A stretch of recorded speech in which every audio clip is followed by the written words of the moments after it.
the worst part was I named everybody. I named Donald Trump. I named everyone who I thought was a co-conspirator at the time.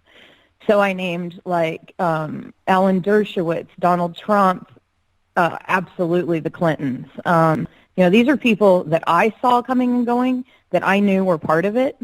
And I made it really clear that this is a very scary thing for children, and that I see between 5 and 10 girls a day going upstairs.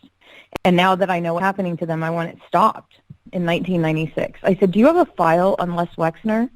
And he said, why? And I said, he's the head of the snake in this, in America.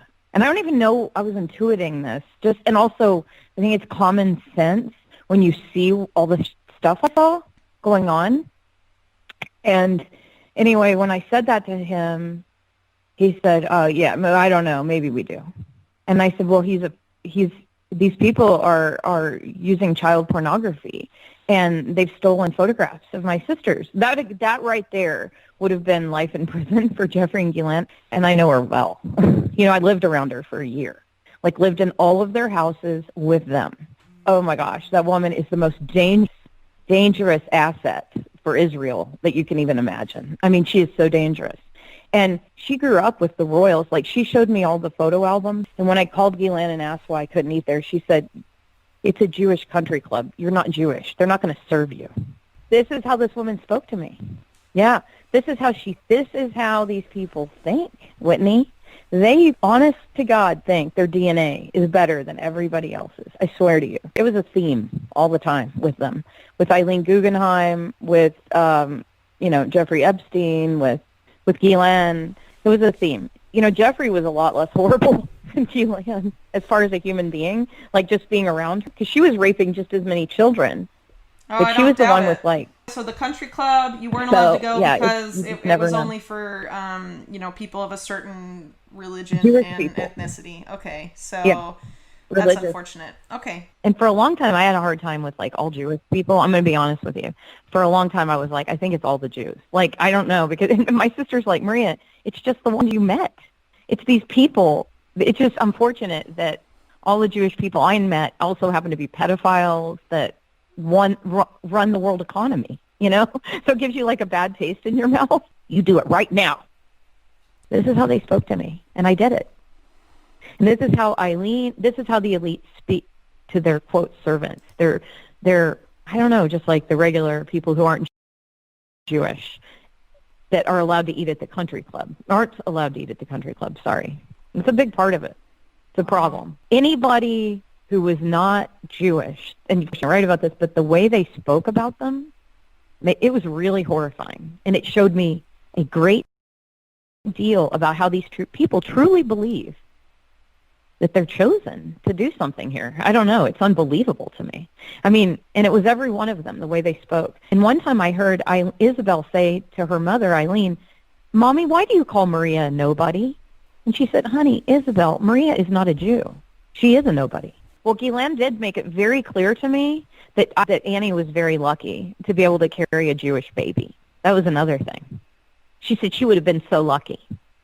See, they constantly made it very clear to me. You can't eat at the country club because you're not a Jew. You can't, and I mean, it's like they get hit with a soccer ball in the gut. I've told every news network, and they go, oh, we can't talk about that. Of course, you can't talk about the truth, right? You can, but most people just won't. And I think it's a huge part of it because this is a problem. This elitism is very deep, and these are the people pushing racism. These are the people pushing white. They're saying there's white supremacy, which maybe there is in some ignorant Southern hillbilly groups, but I don't know any white supremacists. But I know a lot of Jewish supremacists. They're all elites, and they're all connected, and they're all one big group, and they are the biggest supremacists I've ever met. And the things they said about black people made me cry. Honest to God, it made me sick. I was like, I can't. And they make it very clear. They made it very clear that I was a servant because I was white. I was a white servant. Yeah. It was made very clear to me. No, you're just a servant. You're white. She says to me, my dad was a very powerful man, and, he was very important. She said, Maria, you don't understand. And then she's showing me, who she grew up with and how powerful he was and how much money they had. And then she goes on to tell me, she said, Maria, and this is true, she said, and she showed me, she had passports. Get this. I don't know how this is legal. She had a passport, a French passport, an English passport, an Israeli passport, an American passport, and there was one other. I'm trying to think of what the other one was. And I was like, I thought you were only allowed to be citizen like of 2 countries or something. I didn't know. And she's like, oh, no, because of my dad. I'm a citizen of all these nations.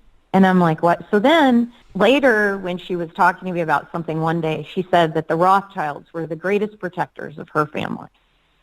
And she wasn't talking about Lynn Forrester, by the way. Before she said that, she had told me that the reason I mentioned Lynn Forrester there is because Lynn Forrester, the Rothschild, who married into the Rothschild family, a longtime friend and supporter of the Clinton family, had threatened her life like numerous times, wants her dead. And she said, I know who's protecting Ghislaine Maxwell right now, and it's the Rothschilds. And I know this because they send me death threats. They're the people that want me to shut up. And she says she doesn't think that a lot of people have speculated because of how important Robert Maxwell was and how, enmeshed he was with the Israeli intelligence, that, Ghislaine's probably in Israel. She says no, that she's in the UK and the Rothschilds are hiding her in England. And that's why she's untouchable. And that's why the story's dead. She says it's them. And I think people need to know that.